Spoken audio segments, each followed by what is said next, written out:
وحده وكفى والصلاة والسلام على من لا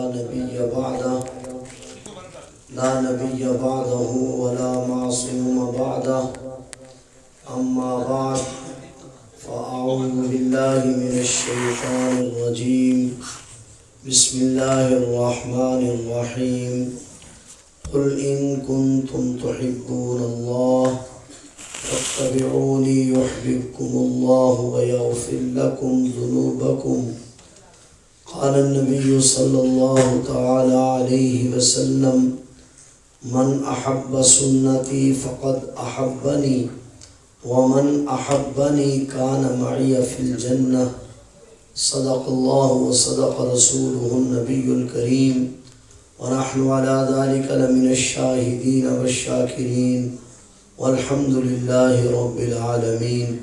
محبت کے ساتھ سب حضرات دروشی پڑھ لیں۔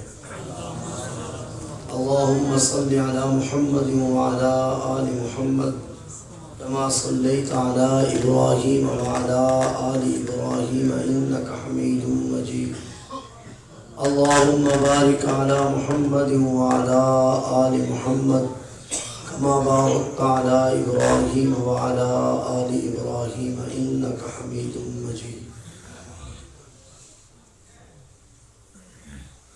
قابل تعظیم و تکریم معزز علماء کرام اور محترم معزز بزرگوں، دوستوں، عزیز نوجوان ساتھیوں، سن رہی ہوں تو قابل قدر ماؤں، بہنوں، بیٹیوں، تقاریر تو ہو چکی ہیں، نعت بھی آپ سن چکے، اب تو سبق پڑھنا ہے۔ تھوڑا جاگ رہے ہیں یا نہیں جی؟ میرا کام تقریر کرنا نہیں اور مجھے کوئی تقریر کا سلیقہ نہیں آتا۔ میں نے کچھ بنیادی باتیں، عقیدے کی باتیں کچھ عرض کرنی ہے۔ دعا فرمائے اللہ جل شانہ حق سچ کہنے کی توفیق عطا فرمائے۔ اسلام دو چیزوں کا نام ہے۔ کچھ چیزیں ایسی ہیں اسلام میں جن کا ماننا ضروری ہے، اور کچھ چیزیں ایسی ہیں جن کا کرنا ضروری ہے۔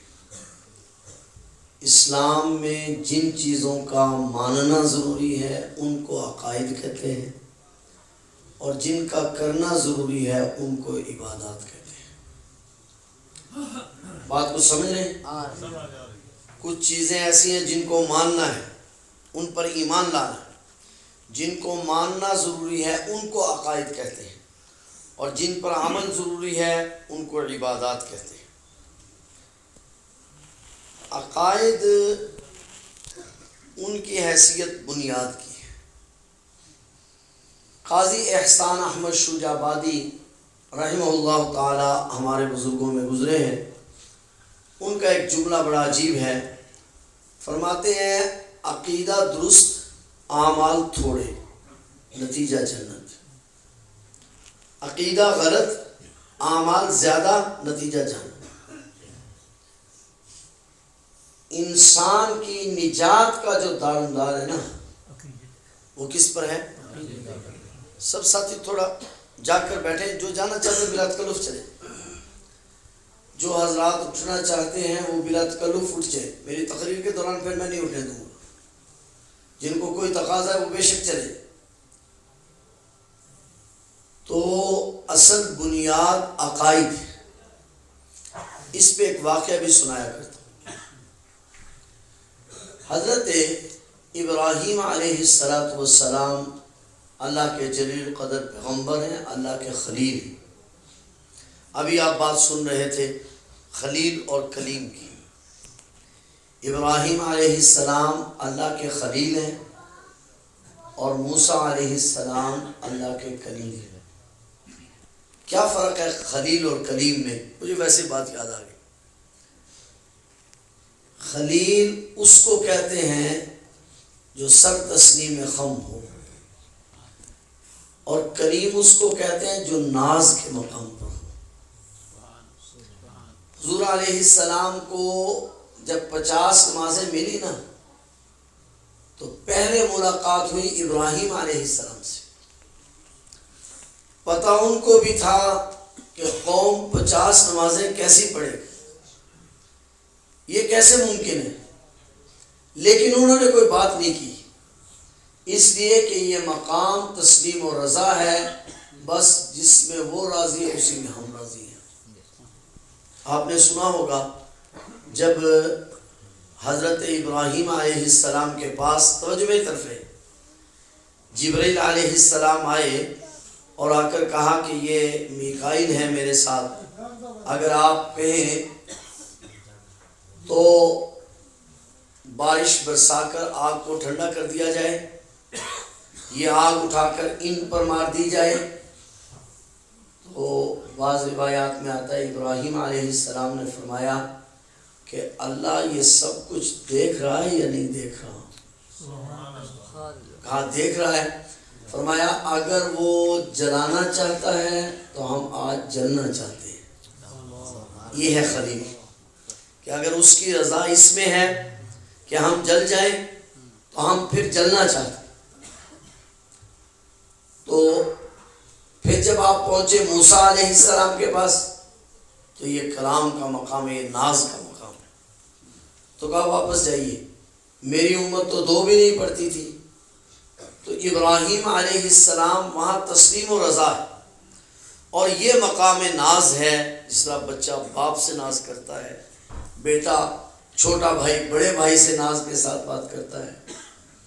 تو بات کر رہا تھا ابراہیم علیہ السلام کے لیے جب آگ کو جلایا گیا اور کافی وقت ابراہیم علیہ السلام کو اس میں گزر گیا, تو اس سارے منظر کو دیکھنے کے لیے نمرود نے ایک بہت بڑا مینار بنوایا تھا.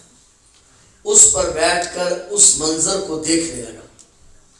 تو جب 7 دن لکھا ہے کہ گزر گئے اور ابراہیم علیہ السلام آگ میں ہے اور آگ بھی اسی طرح جل رہی ہے, تو نمرود نے کہا کہ ابراہیم کیا تم اس آگ سے باہر آ سکتے ہو؟ تو جو ہے آپ کی یا گپ شپ میں مشغول ہے, ابراہیم کیا اس آگ سے باہر آ سکتے ہو؟ ابراہیم علیہ السلام نے فرمایا آ سکتا ہوں. کہا آ کر دکھاؤ. ابراہیم علیہ السلام باہر تشریف لے آئے.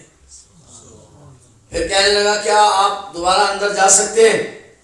میں جا سکتا ہوں. کہا جا کر دکھاؤ. ابراہیم علیہ السلام اندر تشریف لے گئے. اب وہ حیران ہے, اتنی سخت آگ ہے.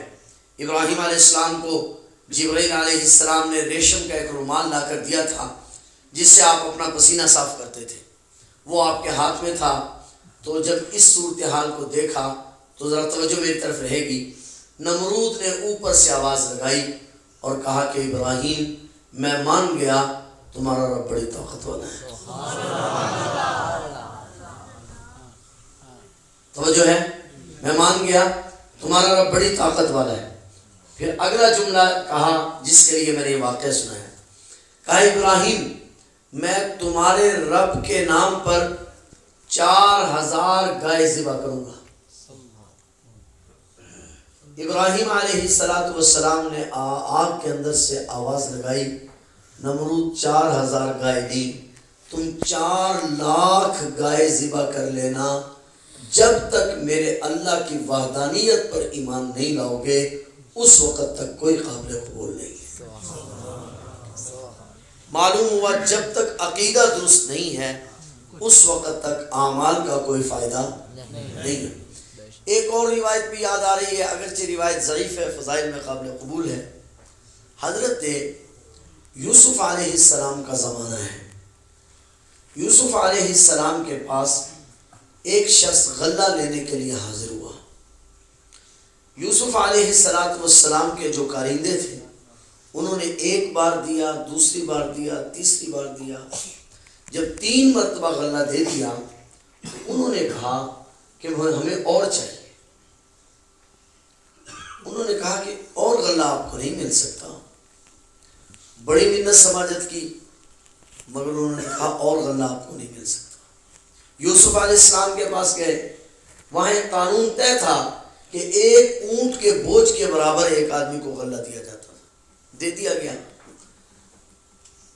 یوسف علیہ السلام نے فرمایا اب تو مزید غلہ نہیں مل سکتا. لکھا ہے کہ وہ جو نوجوان تھا وہ واپس مڑا اور واپس مڑتے ہوئے اس نے ایک جملہ کہا. جملہ بڑا عجیب ہے, پنجابی میں میرا خیال ذرا زیادہ اچھا لگے. کہتا کدی تینوں پتہ لگ جاتا نا میں کون, کبھی آپ کو پتہ چل جاتا نا میں کون ہوں. یوسف علیہ السلام نے کہا اس کو واپس بلاؤ. اس کو واپس بلایا گیا. بھئی تو کون ہے؟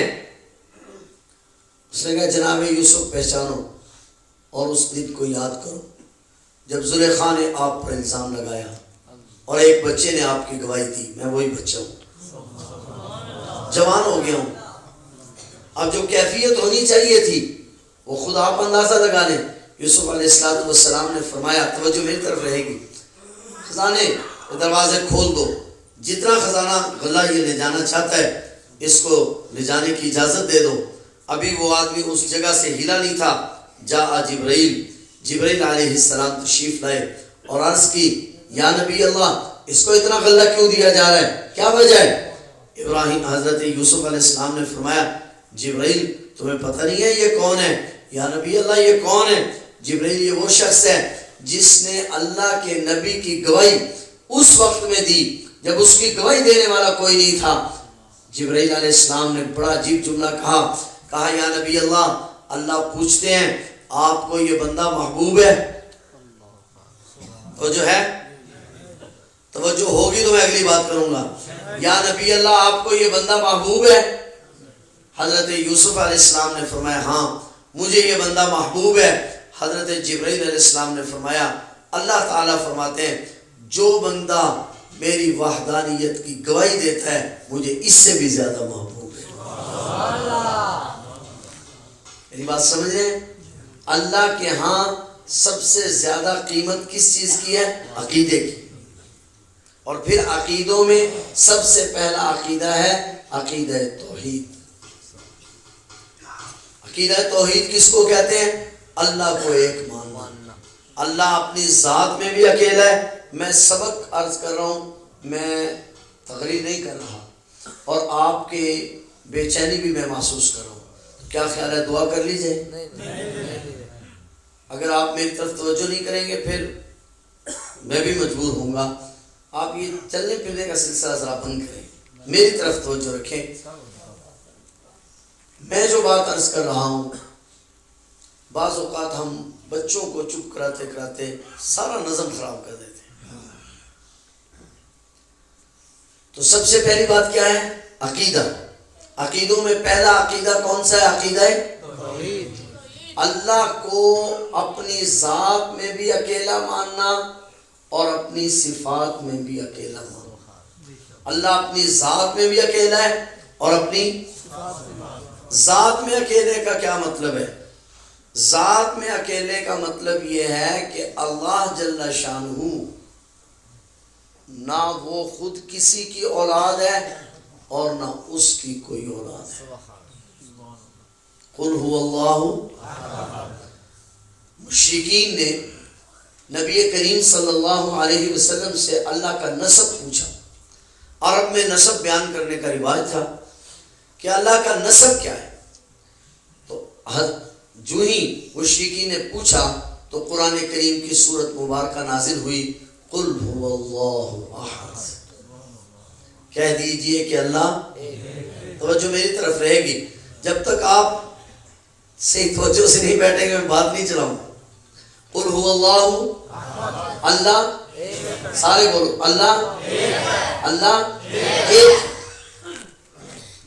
اللہ الصمد معنی کیا جاتا ہے بے نیاز, لیکن یہ آدھا معنی ہے. اردو میں اس کے علاوہ اور کوئی لفظ نہیں ہے جو اس پر بولا جائے. ویسے صمد اس کو کہتے ہیں کہ ساری دنیا اس کی محتاج ہو, وہ کسی کا محتاج نہ ہو. صمد کا معنی ذرا سمجھیے. ساری دنیا اس کی محتاج ہے, وہ سارے بولو وہ کسی کا محتاج نہیں. واقعات وہی ہیں جو قرآن کریم نے ذکر کیے ہیں, آپ بارہا سنتے رہتے ہیں, میں نے صرف استدلال کرنا ہے. ذرا غور فرمائیے، یہی ابراہیم علیہ السلام اللہ کے خلیل ہیں، آگ میں ڈالے جا رہے ہیں۔ اللہ چاہتا تو بارش برسا کر آگ کو ٹھنڈا کر سکتا تھا یا نہیں؟ جی کر سکتا تھا نا؟ ایسا کیا؟ آگ کو جلنے ہی نہ دیتا ہے، ایسا بھی کر سکتا تھا یا نہیں؟ زمین سے پانی نکال سکتا تھا یا نہیں؟ لیکن اگر ایسا کیا جاتا تو میرا اور آپ کا یقین اس آگ پر بنتا۔ اللہ تعالیٰ دنیا کو بتلانا یہ چاہتے ہیں کہ میں آگ کو ٹھنڈا کرنے کے لیے اس کے بجھانے کا محتاج نہیں ہوں۔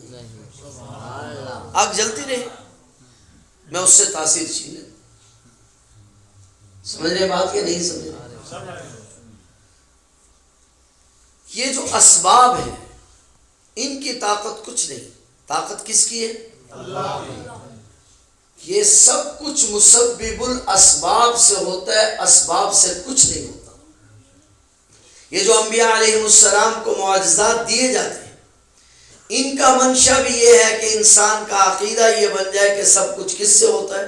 اللہ سے۔ جی اللہ سے، سارے بولو ذرا، اللہ سے۔ سب کچھ کس سے ہوتا ہے؟ اللہ سے۔ یہ جو معجزہ تھا نا، معجزہ نبی کو معجزہ دیا جاتا ہے اور یہ اللہ کے ہاتھ پر کرامت ظاہر ہوتی ہے۔ میں عرض کیا کرتا ہوں اکثر کہ معجزے میں ہاتھ اللہ کا طاقت، ہاتھ نبی کا طاقت اللہ کی، کرامت میں ہاتھ ولی کا طاقت اللہ کی۔ بظاہر نبی کے ہاتھ پر ظاہر ہو رہا ہے، طاقت کس کی ہے؟ اللہ تعالیٰ کی۔ تو کیونکہ نبی کے ہاتھ پر ظاہر ہو رہا ہے، معجزہ کہلا رہا ہے، جب چاہے ظاہر کرے اور جب چاہے ظاہر نہ کرے۔ ایک چیز ذرا تھوڑی سی توجہ چاہوں گا، اللہ چاہے تو راحت کے اسباب کو تکالیف کے اسباب بنا دے، اور چاہے تو تکالیف کے اسباب کو راحت کے اسباب بنا دے۔ جی توجہ ہے؟ دیکھیے یوسف علیہ السلام کے بھائیوں نے قمیض نکالا، یوسف علیہ السلام کو کنویں میں ڈالا اور یہ قمیض لے گئے، عشاء یبکون، رات کے وقت روتے ہوئے پہنچے یعقوب علیہ السلام کے پاس۔ یعقوب علیہ السلام نے یہ قمیض دیکھا، مفسرین نے لکھا ہے دیکھتے ہی یعقوب علیہ السلام کی بینائی چلی گئی۔ 11 یا 24 سال کے بعد پھر یوسف علیہ السلام کا قمیض چلا، اور جو ہی وہ قمیض حضرت یعقوب علیہ السلام کی آنکھوں پر ڈالا گیا وہ بینائی واپس آ گئی۔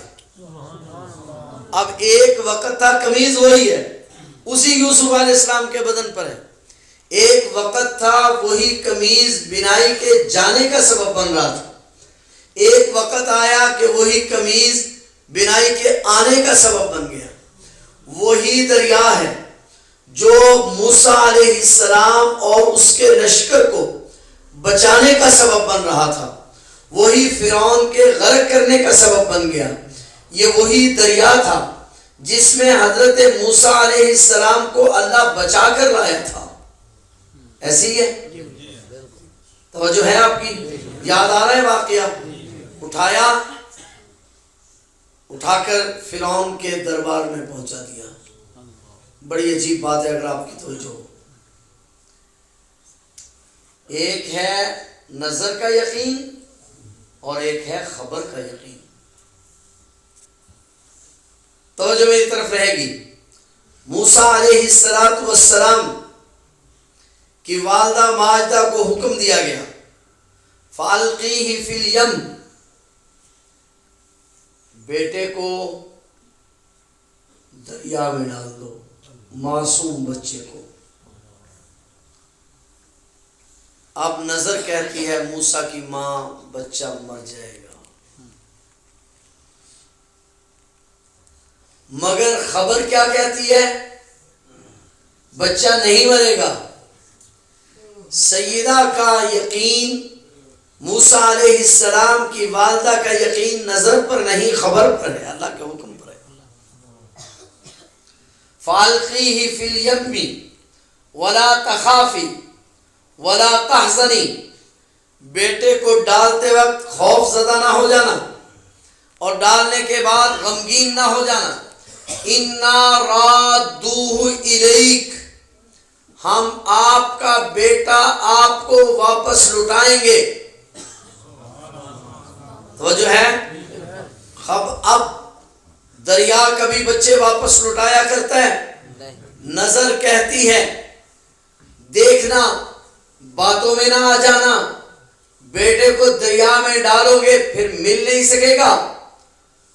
اللہ تعالیٰ نے حکم دیا، سیدہ نے بیٹا اپنے صندوق میں ڈالا اور ڈال کر دریا میں ڈال دیا. دریا اب یہ صندوق تیرتا ہوا فرعون کے محل تک پہنچا. بی بی آسیہ نے کہا نکال لینا چاہیے، نکال لیا گیا. مفسرین نے تو بڑی عجیب بات لکھی ہے کہ جب فرعون نے موسیٰ علیہ السلام کو اپنے ہاتھوں میں اٹھا لیا تو موسیٰ علیہ السلام نے بیٹھتے ہی فرعون کی داڑھی پکڑ لی. فرعون کے دربار میں جو نجومی بیٹھے ہوئے تھے انہوں نے کہا جناب یہی وہ بچہ ہے جو آپ کی سلطنت کو ختم کرے گا، جس کے لیے آپ 30,000 بچوں کو قتل کر چکے ہیں. میں اپنے انداز میں ایک بات کہنا چاہتا ہوں، توجہ ہے؟ اگر اللہ چاہتے تو موسیٰ علیہ السلام کو کسی جنگل میں پالتے، اللہ چاہتے صندوق کو دوسری طرف لے جاتے، کر سکتے تھے یا نہیں؟ ایسا نہیں کیا. کسی اور کے گھر میں نہیں بھیجا، فرعون کے گھر پہنچایا. نہیں، فرعون کی گود میں پہنچایا. فرعون کی گود میں پہنچا کر ہلاکت کے سارے اسباب جمع کر دیے. اور میں اپنے انداز میں کہتا ہوں فرعون کی گود میں پہنچا کر داڑھی پکڑوا کر کہا جناب تمہارا دعویٰ انا ربکم الاعلی کہ میں بڑا رب ہوں، میں نے تم جنگلوں میں ڈھونڈنے کی ضرورت نہیں ہے، پولیس بھیجنے کی ضرورت نہیں ہے، ہم نے تمہاری گود میں پہنچا دیا ہے. تم مار کر دکھانا، ہم نے تیرے گھر نہ پالا تو ہمیں بھی خدا نہ کہنا. پھر اس کے گھر پالا ہے کہ نہیں پالا؟ جی اس کے گھر پالا ہے کہ نہیں پالا؟ اللہ الصمد، ساری دنیا اس کی محتاج ہے، وہ کسی کا محتاج ہے؟ اسباب اس کے محتاج ہیں، وہ اسباب کا محتاج نہیں. وہ دیکھیے خالد بن ولید رضی اللہ تعالی عنہ کو زہر کا جام پیش کیا جاتا ہے. آپ کو معلوم ہو جاتا ہے، معلوم ہونے کے باوجود آپ وہ لیتے ہیں اور لے کر پی لیتے ہیں اور پیالہ پھینکتے ہیں اور فرماتے ہیں تمہارا خیال ہوگا کہ زہر پینے سے انسان مر جاتا ہے، ہمارا خیال تو یہ ہے کہ موت و حیات کا مالک اللہ ہے. بات کچھ سمجھ میں آ رہی ہے یا نہیں سمجھ میں آ رہی؟ موت و حیات کا مالک کون ہے؟ موت و حیات کا مالک کون ہے؟ میں بات کی عرض کرنا چاہتا اللہ الصمد، اللہ ایک ہے، ساری دنیا اس کی محتاج ہے، وہ کسی کا محتاج لم یلد ولم یولد، اس کی کوئی اولاد نہیں، وہ کسی کی اولاد نہیں. ولم یکن لہ کفوا احد، ہر قسم کی رشتہ داری سے پاک ہے. تو اللہ ایک ہے، یہ ہمارا پہلا عقیدہ ہے. اللہ بولو یہ ہمارا پہلا عقیدہ ہے. اور اگر توجہ ہو سو تو نہیں رہا، تھوڑا مشکل تو نہیں ہو رہا سبب؟ ذرا غور فرمائیں، اللہ اگر موجود ہے تو نظر کیوں نہیں آتا؟ آج دنیا ترقی کر رہی ہے، آج دنیا سوال کر رہی ہے کہ نظر کیوں نہیں آتا؟ ہم کہتے ہیں کہ بہت ساری چیزیں ایسی ہیں جن کو تم دیکھے بغیر مانتے ہو. عقل ہم میں اور آپ میں سب میں موجود ہے یا نہیں؟ دیکھیے بھی آج تک تو یہ فیصلہ نہیں ہو سکا کہ عقل ہوتی کہاں ہے. ابھی تک تو اس پہ جھگڑا ہے. تو عقل ہر آدمی میں موجود ہے نا. ایک آدمی کو آپ دیکھتے ہیں کہتے ہیں بڑا سمجھدار ہے، ایک آدمی کو آپ دیکھتے ہیں کہتے ہیں بالکل کملا ہے، بے وقوف ہے. جی حالانکہ آپ عقل کو نہیں دیکھ رہے نا، اس کے باوجود مان رہے ہیں یا نہیں مان رہے؟ روح ہم میں اور آپ میں سب میں موجود ہے یا نہیں؟ جی دیکھی بھی ہے. ہم میں سے کسی نے دیکھی؟ مگر اس کے باوجود ہم مان رہے ہیں یا نہیں مان رہے؟ مان رہے ہیں. ہم نے روح کو دیکھا نہیں، ہم مان رہے ہیں. سانس آ رہا ہے، کھانا ہضم ہو رہا ہے، آدمی بات کر رہا ہے، آنکھیں کھول رہا ہے، بند کر رہا ہے. یہ ساری علامات ہیں جو بتلا رہی ہیں کہ روح موجود ہے. ایک آدمی کام کر رہا ہے، اس کے کام کو دیکھ کر ہم کہہ رہے ہیں کہ اس میں عقل موجود ہے. تو کیا نتیجہ نکلا کہ روح کو ہم نے دیکھا نہیں مگر وہ علامتوں سے پہچانی جا رہی ہے. اللہ کو ہم نے دیکھا تو نہیں ہے مگر وہ اپنی نشانیوں سے پہچانا جا رہا ہے. ہم نے اس کو دیکھا تو نہیں ہے مگر وہ اپنی نشانیوں سے نظر آ رہا ہے. غور فرمائیے. وَإِنَّ لَكُمْ فِي الْأَنْعَامِ لَعِبْرَةً، ہم نے جانوروں میں تمہارے لیے عبرت کا سامان کیا ہے. نُسْقِيكُم مِّمَّا فِي بُطُونِ، ہم تمہیں پلا رہے ہیں ان کے پیٹوں سے. مِّمَّا فِي بُطُونِ مِن بَيْنِ فَرْثٍ وَدَمٍ لَبَنًا خَالِصًا، گوبر اور خون کے درمیان میں سے خالص دودھ. غور فرمائیے. ماہرین کہتے ہیں کہ گائے، بھینس، بکری جو یہ چارہ کھاتی ہے، چارہ کھانے کے بعد یہ کچھ کچھ خون بن جاتا ہے، کچھ گوبر بن جاتا ہے. خون اب رگوں میں چلتا رہتا ہے. چلتے چلتے یہ بھینس کے، گائے کے، بکری کے تھنوں تک پہنچنے تک خون رہتا ہے. مگر تھنوں میں پہنچ کر کوئی ایسا پرزہ لگا ہے کہ جو ہی یہ خون اس سے ٹکراتا ہے تو ٹکراتے ہی یہ دودھ بن جاتا ہے. مگر دنیا بھر کی لیبارٹریوں میں اس کا معائنہ کیا گیا، اب تک وہ پرزہ نہیں مل سکا جس کو ٹکرانے سے خون دودھ بن جاتا ہے. ہم نے اس کو دیکھا تو نہیں مگر وہ اپنی نشانیوں سے نظر آ رہا ہے. سمجھ رہے ہیں کہ نہیں سمجھ رہے؟ تو ہمارا عقیدہ اللہ موجود ہے اور وحدہ، سارے بولو اللہ وحدہ لا شریک لہ. یہ ہمارا پہلا عقیدہ ہے. اور دوسرا عقیدہ یہ ہے کہ عبادت کے لائق صرف اللہ ہے. جی عبادت کے لائق سارے بولیں عبادت کے لائق اللہ ہے. اچھا عبادت کہتے ہیں کس کو؟ میں کیونکہ پہلی کلاس کا طالب علم ہوں اس لیے پہلی کچی کا سبق آج یاد کرنا ہے.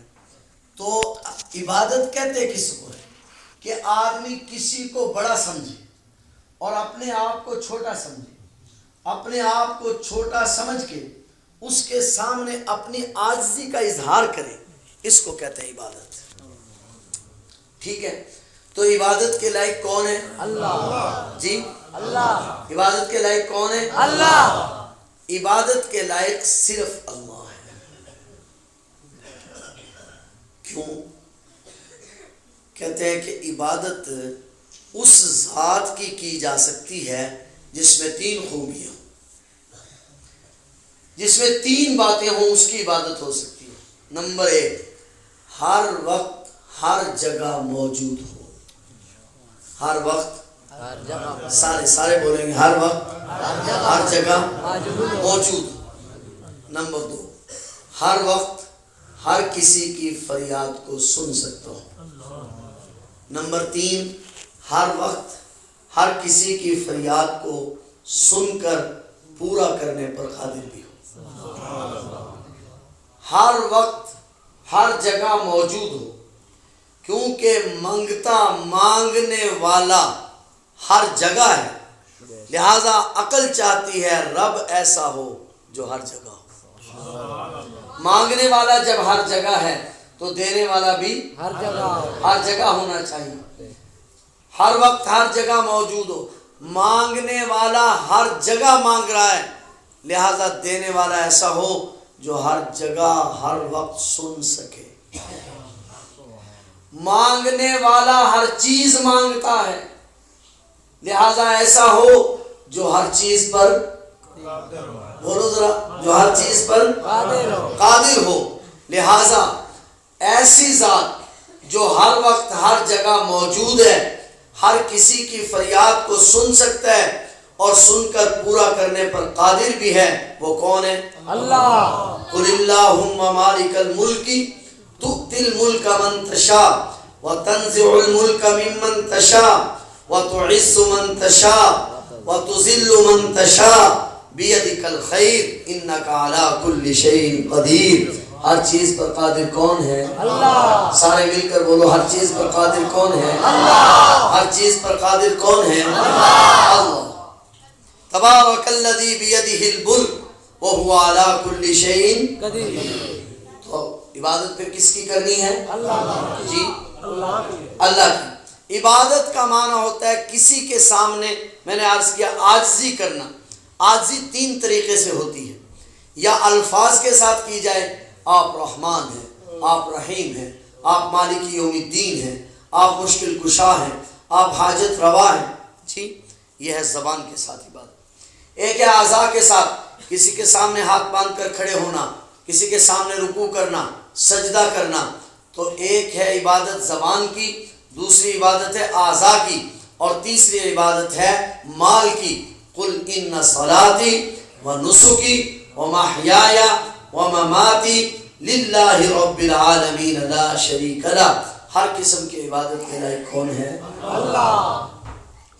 حضور نبی کریم صلی اللہ علیہ وسلم جب معراج پر پہنچے، توجہ ہے، معراج کو ہم حق مانتے ہیں یا نہیں؟ ساتھ ساتھ تھوڑے تھوڑے مسائل بھی ذکر کریں گے. قرآن نے اس واقعے کو ذکر کیا. کیا کہا؟ سبحان الذی اسری، سارے بولو ذرا، کیا کہا؟ بعبدی. سبحان الذی اسری، پاک ہے وہ ذات جو لے گیا اپنے بندے کو. برسول ہی نہیں کہا، کیونکہ رسول وہ ہوتا ہے جو اللہ کی طرف سے آئے. اس وقت آپ آ نہیں رہے، جا رہے ہیں، اس لیے بعبدی ہی نہیں کہا، اس لیے برسول ہی نہیں کہا، بنوری ہی بھی نہیں کہا، کیونکہ نور کا آنا جانا کوئی کمال نہیں، کمال ہے انسان کا جانا. اس لیے کہا سبحان الذی اسری بعبدی. حضور علیہ السلام کو اللہ لے گیا. جب ہم کلامی کا شرف ہوا تو پوچھا کہ پیغمبر کیا لے کر آئے ہو، کیا تحفہ لائے ہو؟ کہا یا اللہ میں کیا تحفہ لاتا، آپ سب چیز کے خالق مالک رازق ہیں، میں کیا لے کر آتا؟ کہا نہیں کچھ تو لاتے. جب آدمی مہمان جاتا ہے تو کچھ تو لاتا ہے. مفسرین نے بڑی عجیب بات لکھی. کہا اللہ کا جو نبی ہوتا ہے نا، وہ ساری دنیا سے زیادہ ذہین ہوتا ہے. اللہ کا جو نبی ہوتا ہے وہ ساری دنیا سے زیادہ ذہین ہوتا ہے. اس لیے اب مسئلہ تھا کہ کیا پیش کیا جائے، کون سی چیز ہے جو اللہ کے خزانے میں نہیں. توجہ ہے جی، دیکھ لینا، توجہ ہے پوری. اللہ کے خزانے میں ہر چیز ہے مگر عاجزی نہیں ہے. اللہ عاجزی سے پاک ہے، یہ اس کی شان نہیں. تو پیغمبر کیونکہ ساری دنیا سے زیادہ ذہین ہوتا ہے، اس لیے کہا نا کہ کیا لے کر آئے ہو؟ عاجزی لے کر آئے ہو. التحیات للہ والصلوات والطیبات. زبان کی عبادتیں بھی تیرے لیے، اعضاء کی عبادتیں بھی تیرے لیے، مال کی عبادتیں بھی تیرے لیے. اب یہ کہ نظر نیاز اللہ کے لیے، عبادت اللہ کے لیے، یہ عقیدہ میرا بنایا ہوا تو نہیں، یہ عقیدہ تو معراج پر جناب رسول اللہ صلی اللہ علیہ وسلم نے پیش کیا. بات سمجھ رہے؟ تو عبادت کے لائق کون ہے؟ اللہ. سارے بولیں گے عبادت کے لائق کون ہے؟ اللہ تعالی. بعض اوقات ہم بزرگوں کی کرامات دیکھتے ہیں یا انبیاء علیہ السلام کے معجزات دیکھتے ہیں، تو ایک ہے دیکھنا عیسائی کا، ایک ہے دیکھنا مسلمان کا. ذرا بات سمجھے. عیسائیوں نے عیسیٰ علیہ السلام کے معجزات دیکھے تو ان کو عیسیٰ علیہ السلام کا کمال سمجھا، اس لیے عیسیٰ علیہ السلام کو رب کہنے لگے. ایک ہے اسلام کا دیکھنا. اسلام کیا کہتا ہے؟ ہاتھ جناب عیسیٰ کا ہے، کمال اللہ کا ہے. ہاتھ ولی کا ہے، کمال اللہ کا ہے. سیدہ مریم کے پاس بے موسم پھل ہیں. زکریا علیہ السلام سیدہ مریم کے کیا لگتے ہیں؟ خالو ہیں سیدہ مریم کی، سیدہ مریم بھانجی ہیں زکریا علیہ السلام کی. تو زکریا علیہ السلام گھر آتے ہیں، آپ حجرے میں تشریف لاتے ہیں تو بے موسم پھل رکھے ہوئے ہیں. زکریا علیہ السلام نے پوچھا انا لکی ھذا، کہاں سے لائی ہے؟ مفسرین نے لکھا دو معنی ہیں. ایک معنی یہ ہے کہ پھلوں کا موسم نہیں، پھر کہاں سے آئے ہیں. دوسرا معنی ہے کہ دروازے تو میں بند کر کے گیا تھا، پھر پھل کہاں سے آ گئے. سیدہ مریم نے کہا قالت ہوا من عند اللہ، میں اپنی زبان میں ترجمہ کروں، اس ذات نے دیے ہیں جو پھلوں کے دینے کے لیے موسموں کی محتاج نہیں ہے. قالت ہوا من عند اللہ، اس ذات نے بھیجے ہیں جو پھل دینے کے لیے موسموں کی محتاج نہیں، دروازوں کے کھلنے کی محتاج نہیں. بس اتنی بات کہنی تھی کہ زکریا علیہ السلام کو عجیب خیال آیا. زکریا علیہ السلام کی اس وقت عمر تھی 120 سال. زکریا علیہ السلام کی بیوی کی عمر تھی اس وقت 80 سال. زکریا علیہ السلام نے اسی وقت آپ نے رب کو پکارا. اذ نادى ربه نداء خفیا، آہستہ آہستہ پکارا. قال رب انی وہن العظم منی واشتعل الراس شیبا. لفظی ترجمہ تو یہ ہے کہ میری ہڈیاں بوسیدہ ہو گئی اور میرے بال سفید ہو گئے، مگر میں اپنے انداز میں ترجمہ کرتا ہوں، یا اللہ اگر تو مریم کو بے موسم پھل دے سکتا ہے، موسم تو اب میرا بھی کوئی نہیں رہا. بوڑھا ہو گیا ہوں، میرا موسم نہیں رہا. 100 سال 120 سال میری عمر ہے، 80 سال میری بیوی کی عمر ہے. وامراتی آخر، اور یا اللہ ایک مسئلہ اور بھی ہے کہ ڈاکٹر میری بیوی کے بارے میں کہتے ہیں یہ بانجھ ہے، اس کو اب اولاد نہیں ہوگی. واشتعل الراس شیبا ولم اکن بدعائک ربی شقیا. حضرت شیخ الحدیث نے اس کا عجیب ترجمہ کیا. کہا یا اللہ میں ہو گیا بوڑھا، بال میرے ہو گئے سفید، ہڈیاں میری ہو گئی بوسیدہ، بیوی میری ہے بانجھ. وَلَمْ أَكُنْ بِدُعَائِكَ رَبِّ شَقِيًّا، مگر میں تیرا در چھوڑ کے جاؤں گا نہیں. اگر تو مریم کو بے موسم دے سکتا ہے پھر مجھے کیوں نہیں دے سکتا. بس پکارا گیا، آواز ہے یا زکریا انا نبشرک بغلام اسمہ یحییٰ لم نجعل له من قبل سمیا. تیرے مانگنے میں تو دیر ہو سکتی ہے، ہماری عطا میں کوئی دیر نہیں. مانگنا کس سے ہے؟ اللہ سے. جی ہمیں نبیوں نے کیا بتلایا؟ مانگنا کس سے ہے؟ اللہ سے. پہلا عقیدہ ہم نے یہ سمجھا کہ اللہ وحدہ لا شریک ہے، عبادت کے لائق ہے، اور مانگنا کس سے ہے؟ اللہ. چھوٹی چیز مانگنی ہو یا بڑی، کس سے مانگیں گے؟ اللہ تعالیٰ سے مانگیں گے. اب مانگنا کیسے ہے؟ اللہ تعالیٰ نے ہمیں اور آپ کو سب کو اپنی عبادت کے لیے پیدا کیا، مگر عبادت کیسے کرنی ہے یہ کون بتلائے گا؟ جو ذات یہ بتلاتی ہے اس کو نبی اور رسول کہتے ہیں. واقعہ میں نے ایک بار ہر سنایا ہے، پھر سنا دیتا ہوں. سناتا اس لیے ہوں کہ بات سمجھ میں آ جائے. یہ جو اللہ کا نبی ہوتا ہے نا، اللہ کا نبی یہ براہ راست اللہ سے سیکھتا ہے. کس سے سیکھتا ہے؟ اللہ سے. اچھا اللہ سے سیکھنا ہو یا عام بندوں سے سیکھنا ہو، اس میں ایک فرق ہوتا ہے. جو بندے بندوں سے علم سیکھتے ہیں نا اس کے لیے ایج ایک متعین ہے، عمر کا ایک حصہ ہے. نہ بہت بڑھاپے میں سیکھا جا سکتا ہے، نہ 5-4 سال سے کم عمر میں سیکھا جا سکتا ہے. مگر جب اللہ براہ راست سکھا رہا ہو نا تو پھر ایک دن کا بچہ بھی پنگوڑے میں بول پڑتا ہے. سبحان اللہ. سمجھ رہے ہیں؟ تو نبی کو اللہ براہ راست سکھاتا ہے. اس لیے جب سیدہ مریم سے کہا کہ اے مریم یہ بچہ کہاں سے لے کر آئی ہے، تو فاشارت الیہ، سیدہ مریم نے بچے ہی کی طرف اشارہ کر دیا. قالوا کیف نکلم من کان فی المہد صبیا.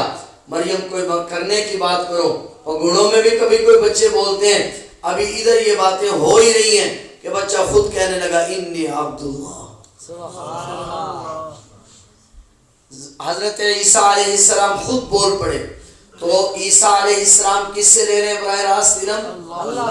اللہ سے. تو نبی علم کس سے لیتا ہے؟ اللہ سے لیتا ہے اور دنیا کو بتلاتا ہے. نبی اللہ کے احکامات کی تفصیل بتلاتا ہے، اللہ کے احکامات سمجھاتا ہے. اسی پر ایمان لانے کا نام عقیدہ رسالت ہے. واقعہ بھی ذکر کیا کرتا ہوں، عیسیٰ علیہ السلام کا واقعہ مشہور ہے، امام ابن کثیر وغیرہ نے نقل کیا. عیسیٰ علیہ السلام کی عمر تھی 5 سال. کتنی؟ 5 سال. والدہ صاحبہ چھوڑ آئی مکتب میں قاری صاحب کے پاس پڑھنے کے لیے کہ جاؤ بیٹا وہاں پڑھو. تو عیسیٰ علیہ السلام جب گئے استاد کے پاس جا کر بیٹھے تو استاد نے کہا بیٹا پڑھو الف. عیسیٰ علیہ السلام نے پوچھا حضرت الف کا کیا معنی ہے؟ نبی ہے نا اللہ کا، کہ الف کا کیا معنی ہے؟ تو استادوں نے کہا کہ الف کا کوئی معنی نہیں ہوتا. عیسیٰ علیہ السلام نے کہا جی میں نے وہ لفظ کوئی نہیں پڑھنا جس کا کوئی معنی نہ ہو، مجھے معنی والا لفظ پڑھاؤ. اب استاد چارہ پھنس گیا کہ جو لفظ بولوں گا اس کا معنی پوچھیں گے تو میں معنی کہاں سے بتلاؤں گا. تو استاد نے اگلا طریقہ اختیار کیا کہ آپ بتلا دیں کہ الف کا معنی کیا ہے. عیسیٰ علیہ السلام نے کہا جی بات سیدھی ہے بتلا تو میں دوں پر ایک شرط ہے. کہا کیا شرط ہے؟ کہا شرط یہ ہے کہ آپ میری جگہ پر آ جائیں اور میں آپ کی جگہ پر آ جاؤں. ٹھیک ہے، آپ میری جگہ پر آ جائیں میں آپ کی جگہ پر آ جاؤں. اور مرتا کیا نہ کرتا. استاد بیچارہ اٹھ کے وہاں چلا گیا. عیسیٰ علیہ السلام آ کر مسند پر بیٹھ گئے. وہاں حدیثین نے لکھا ہے وہ مسئلہ ہی بتلانا تھا، معنی ہی بتلانا تھا، تو وہاں کھڑے ہو کر بھی تو بتلایا جا سکتا تھا. مگر عیسیٰ علیہ السلام عقیدہ بھی تو بنانا چاہتے تھے نا کہ نبی پڑھنے کے لیے نہیں پڑھانے کے لیے آتا ہے. نبی پڑھنے کے لیے نہیں آتا، نبی پڑھانے کے لیے آتا ہے. اس لیے کہا کہ میں وہاں بیٹھوں گا. مسند پر بیٹھ گئے اور لفظ الف سے اللہ کی وحدانیت بیان کرنا شروع کی. تھوڑی دیر تو استاد سنتا رہا. تھوڑی دیر کے بعد استاد حیران ہو گیا، اتنا چھوٹا سا بچہ ہے، اتنی فصیح و بلیغ زبان ہے، اتنے فصیح و بلیغ دلائل ہیں. تھوڑی دیر تو سنتا رہا. تھوڑی دیر کے بعد کہنے لگا بچہ تو نہیں بول رہا، تیرے پیٹ میں کوئی اور بول رہا ہے. وما ينطق عن الهوى ان هو الا وحی یوحی. زبان تو نبی کی ہوتی ہے مگر اس پر بولتا کون ہے؟ اللہ. اس پر بولتا کون ہے؟ اللہ بولتا ہے. تو سمجھ لیجئے بات کو. میں نے بات کہاں سے شروع کی تھی؟ پہلا عقیدہ توحید، اللہ ایک ہے، عبادت کے لائق ہے، ہر وقت ہر جگہ موجود ہے. یہ ساری باتیں ہمیں کون بتلاتا ہے؟ اللہ کا نبی. کون بتلاتا ہے؟ سارے بولو کون بتلاتا ہے؟ یہ ساری باتیں ہمیں کون بتلاتا ہے؟ اللہ کا نبی. اب ذرا غور فرمائیے. نبی کی ولادت بھی حق، نبی کی معراج بھی حق، نبی کی وفات بھی حق. لیکن سمجھیے ہمارے لیے نبی کی زندگی نمونہ ہے. توجہ سے بیٹھے ذرا، پھر بات کو دہراتا ہوں. ہم نبی کی ولادت کو حق مانتے ہیں. حضور علیہ السلام پیدا ہوئے، دنیا میں تشریف لائے، ہم اس کو کیا مانتے ہیں؟ سارے بولو. مگر عمل سیرت پر کرتے ہیں. توجہ ہے؟ عمل کس پہ کرتے ہیں؟ ہم نبی پاک صلی اللہ علیہ وسلم کی ولادت کو حق مانتے ہیں، اس کا ذکر عبادت سمجھتے ہیں، مگر یاد رکھنا عمل کس پر کرتے ہیں؟ کیونکہ نجات کا جو دارومدار ہے وہ نبی کی سیرت کو اپنانے پر ہے. میلاد کا تعلق منانے کے ساتھ ہے اور سیرت کا تعلق اپنانے کے ساتھ ہے. ولادت منائی جا سکتی ہے، اپنائی کیونکہ ہم ویسی ولادت تو ہمارے لیے ممکن نہیں. ولادت اپنائی نہیں جا سکتی، صرف منائی جا سکتی ہے. اب دیکھنا یہ ہے کہ یہ جو صحابہ کرام رضوان اللہ تعالی عنہم اجمعین ہیں، صحابہ کرام نے ولادت منائی ہے یا سیرت اپنائی ہے؟ جی سارے بولے صحابہ کرام نے سیرت اپنائی ہے. میں نے بڑی اہم بات کرنی ہے، ذرا اس کو تھوڑا سمجھیں. نبی کریم صلی اللہ علیہ وسلم، بس بات میں سمیٹ رہا ہوں، نبی پاک صلی اللہ علیہ وسلم کی 40 سال زندگی گزری مشرکین مکہ میں۔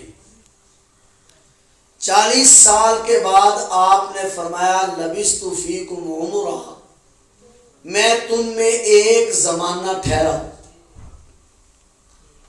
میں تم میں بہت توجہ سے میری بات سمجھے، میں تم میں ایک زمانہ، کتنا زمانہ؟ 40 سال، 40 سال میں تم میں ٹھہرا ہوں، کیسا پایا ہے تم نے مجھے؟ یہ حضور علیہ السلام نے اپنی ولادت کے متعلق پوچھا یا سیرت کے متعلق؟ نہیں سمجھ رہے آپ بادشاہ جی؟ سیرت کے متعلق پوچھا کہ مجھے کیسا پایا ہے۔ سب حضرات نے کہا، ماننے والے نہیں تھے مگر کہا ہم نے آپ کو سچا پایا ہے اور امانت دار پایا ہے۔ بہت توجہ چاہوں گا، ہم نے آپ کو سچا بھی پایا ہے اور ناراض نہ ہونا، میں ایک مسئلہ عرض کرنا چاہتا ہوں۔ آج ہم لوگ نماز پڑھ کے اپنے آپ کو دیندار سمجھنے لگ جاتے ہیں۔ نماز پڑھنے سے فقط آدمی دیندار نہیں بن جاتا، یاد رکھنا ایک حصہ دین عبادات کا نام ہے اور 3 حصے دین معاملات کا نام ہے۔ نبی پاک صلی اللہ علیہ وسلم نے جو اپنی زندگی کے بارے میں فرمایا کہ تم نے مجھے کیسا پایا، یہ بات معاملات کی تھی یا عبادات کی؟ جی معاملات کی تھی نا۔ حضور علیہ السلام نے فرمایا تم میں سے اچھا وہ ہے جس کا اخلاق اچھا ہے۔ بات عبادات کی ہے یا معاملات کی؟ حضور علیہ السلام نے فرمایا تم میں اچھا وہ ہے جو اپنے گھر والوں کے ساتھ اچھا ہے۔ بات معاملات کی ہے یا عبادات کی؟ بات معاملات کی ہے۔ نبی کریم صلی اللہ علیہ وسلم کی مجلس میں ایک عورت کا ذکر کیا گیا اور یہ کہا گیا کہ یا رسول اللہ صلی اللہ علیہ وسلم فلاں عورت جو ہے اتنی عبادت گزار ہے، اس کی عبادت کا ذکر ہوتا رہا، چلتے چلتے ایک شخص نے یہ بھی کہہ دیا کہ وہ اپنے گھر کا پانی پڑوسی کے گھر کے سامنے ڈال دیتی ہے۔ آپ علیہ السلام نے فرمایا جہنمی ہے۔ میں سیرت کے اس جلسے پر یہ بھی کہنا چاہوں گا کہ عقائد کو بھی درست کرنا ہے اور عبادات بھی سیکھنی ہے، اور عبادت کا طریقہ نبی بتلاتا ہے، اور جس طرح عبادت نبی بتلاتا ہے یاد رکھنا معاملات بھی اللہ کا نبی ہی بتلاتا ہے۔ معاملات بھی نبی ہی بتلاتا ہے۔